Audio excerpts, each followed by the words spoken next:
ஹீரோயினை தூக்கிட்டு பறந்து போய் ஒரு சேஃபான இடத்துல 2 பேரும் மறைஞ்சிடுறாங்க. ஆனாலுமே அந்த பறவைங்க அவங்கள விடாமல் அட்டாக் பண்ணுது.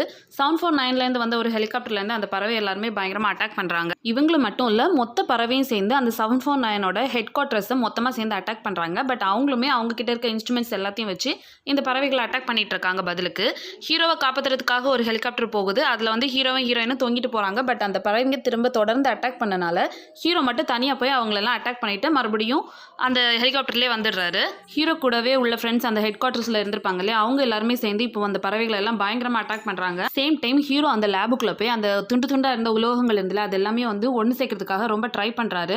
அந்த ஹெட் குவார்ட்டர்ஸோட லீடரும் ஒரு ஹெலிகாப்டரில் வந்து அவனால் முடிஞ்ச அளவுக்கு அட்டாக் பண்ணுறான். கடைசியாக அவன் வந்து இறந்தும் போயிடுறான். ஒரு வழியாக ஹீரோ அந்த உலகத்தை வந்து எல்லாத்தையுமே ஒன்று சேர்த்துருவான். அதில் ஒரே ஒரு பீஸ் மட்டும் அதில் காணாமல் போயிருக்கும். சேம் டைம் ஹீரோயினை வந்து அந்த பெரிய டென்டக்கல்ஸ் எல்லாம் மொத்தமாக பிடிச்சி சுருட்டிடுது.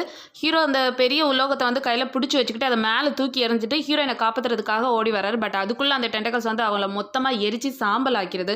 இந்த கோவத்திலே ஹீரோ என்ன பண்ணுறான்னா, அதை எப்படியாவது கொன்னே ஆகணும் அப்படின்னு சொல்லிட்டு மேலே தூக்கி போட்டு அந்த உலோகத்தை பிடிக்கிறதுக்காக ஹீரோ போகும்போது அந்த டென்டக்கல்ஸ் வந்து ஹீரோவை அட்டாக் பண்ணி அவனோட விங்ஸையுமே வந்து அவங்ககிட்ட பிரிச்சிருது.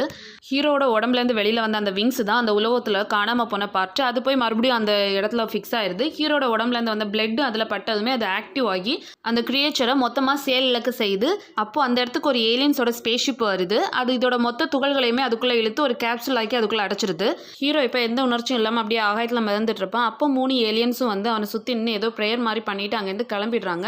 இப்போ ஹீரோக்கு அவனுக்காக உயிரை விட்டு அவனோட ஆன்ட்டி, அப்பா, அப்புறம் ஹீரோயினோட ஞாபகம் வருது. அவன் அப்படியே ஆகாயத்தில் பறந்து போகிற மாதிரி காமிச்சு இந்த படத்தை முடிக்கிறாங்க. இந்த வீடியோ பிடிச்சிருந்தா ஒரு லைக் போடுங்க. மறக்காம சேனலை சப்ஸ்கிரைப் பண்ணுங்க. தேங்க்யூ.